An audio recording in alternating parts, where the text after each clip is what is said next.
হে রাসূল, আপনি সর্বপ্রথম ঈমানের দাওয়াত দেন, সালাতের দাওয়াত দেন।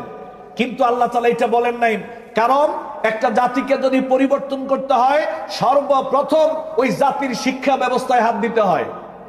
কারণ শিক্ষা ব্যবস্থা ছাড়া, শিক্ষা ছাড়া কোনো মানুষকে পরিবর্তন করা যায় না, কোনো ফ্যামিলি পরিবর্তন করা যায় না, কোনো সমাজ পরিবর্তন করা যায় না, কোনো রাষ্ট্রকে পরিবর্তন করা যায় না যেই পর্যন্ত নয় জাতির মধ্যে আপনি শিক্ষার বিস্তার ঘটাবেন।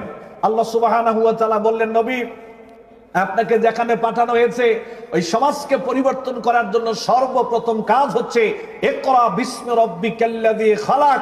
ওদেরকে পড়তে বলেন, ওদের মধ্যে পড়া চালু করেন, ওরা যাতে করে আল্লাহকে চিনে, আল্লাহকে জানে, এই জন্য তাদেরকে পড়তে বলেন। বলেন সুবহানাল্লাহ।